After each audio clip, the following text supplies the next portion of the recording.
ভিডিওটিতে ক্লিক করার জন্য আপনাদেরকে জানাই অসংখ্য ধন্যবাদ। আপনারা দেখছেন আপনাদের প্রিয় YouTube channel West Bengal DA salary. West বেঙ্গলের ডিএর আপডেট এবং বেতন বৃদ্ধির আপডেট প্রতিদিনের জন্য পাবেন। যে কোনো না যে কোনো আর্টিকেলে বেরোলেই কিন্তু আপনাদেরকে ভিডিওর মাধ্যমে জানানো হয়। তাই আবার একটি গুরুত্বপূর্ণ আপডেট নিয়ে চলে এসেছি সরকারি কর্মচারীদের ডিএ নিয়ে। চলুন কি বলা হয়েছে এক নজরে দেখে নেব। তার আগে চ্যানেলে যারা এই ভিডিওটি নতুন দেখছেন অবশ্যই চ্যানেলটিকে ফলো করুন, চ্যানেলটিকে সাবস্ক্রাইব করে রাখুন পরবর্তী লেটেস্ট আপডেট পাওয়ার জন্য। দেখতেই পাচ্ছেন আন্দোলনের মাঝেই সুখবর, ফের কিন্তু 10% বাড়ছে সরকারি কর্মচারীদের দর। 10% ডিএ আবার বাড়তে চলেছে। 14+10 মানে তাহলে কি 24% ডিএ বৃদ্ধি করতে চলেছে। কি বলা হয়েছে এক নজরে দেখে নেব। দেখতেই পাচ্ছেন আবার মুখে হাসি ফুটবেই। তো কি বলা হয়েছে দেখুন। এখানে বলা হয়েছে দীর্ঘ সময় ধরে মহার্ঘ ভাতা বা ডিএনএস অ্যালায়েন্সের দাবি চালাচ্ছে আন্দোলন। গত বছর উৎসবের মরশুমে কেন্দ্রীয় সরকারি কর্মচারীদের 4% ডিএ বৃদ্ধি করেছে মোদী সরকার। বর্তমানে তারা 46% হারে ডিএ পাচ্ছেন।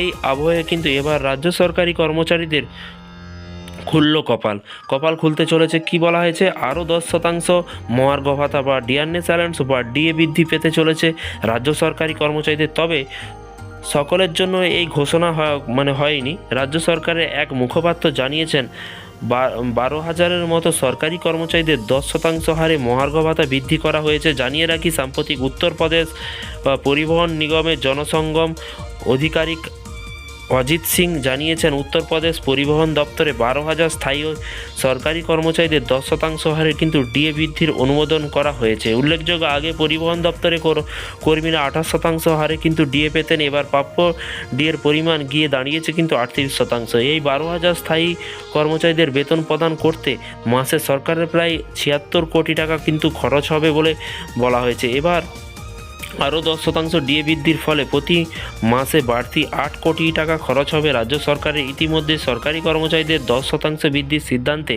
অনুমোদন দিয়েছে এমপাওয়ার্ড কমিটি এবং সরকারিভাবেও কিন্তু দ্রুত এই ঘোষণা করা হবে বলেও জানানো হয়েছে। 10% মহার্ঘ ভাতা বৃদ্ধির ফলে বেসিক স্যালারি নিরিখে কোনো কর্মচারীদের সর্বনিম্ন বেতন 3,000 টাকা বেতন বাড়বে, কিন্তু সর্বনিম্ন 3,000 টাকা, সর্বোচ্চ 15,000 টাকা পর্যন্ত বেতন বাড়তে পারে বলে এরকমটাই কিন্তু মনে করা হচ্ছে। এবং এখানে বলা হয়েছে প্রসঙ্গত কেন্দ্রীয় সরকারি কর্মচারীদের সঙ্গে উত্তরপ্রদেশের রাজ্য সরকারি কর্মচারীদের মহার্ঘ ভাতা কোনো ফারাক নেই। উত্তরপ্রদেশের রাজ্য সরকারি কর্মচারীদের সপ্তম বেতন কমিশনের আওতায় কিন্তু 46% হারে ডিএ পেয়ে থাকেন।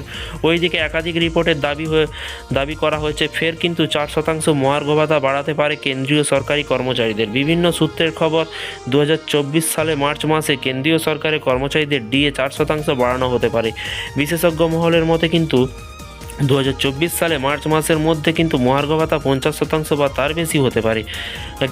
কেন্দ্র ডিএ বাড়ালে উত্তরপ্রদেশ রাজ্য সরকারি কর্মচারীদের মহার্ঘ ভাতা ফের বৃদ্ধি করা হতে পারে, এমনটাই কিন্তু আশা রাখছেন কর্মীরা। তো ফ্রেন্ডস, বিষয়টি বুঝতে পারলেন। এই ছিল আজকে একটি ছোট্ট আপডেট। এই ধরনের সরকারি কর্মচারীদের লেটেস্ট আপডেট পাওয়ার জন্য অবশ্যই চ্যানেলটিকে সাবস্ক্রাইব করে পাশে থাকা বেল আইকনটিতে প্রেস করে রাখতে ভুলবেন না। ভালো থাকবেন, সুস্থ থাকবেন এবং নিজের খেয়াল রাখবেন। Thank you.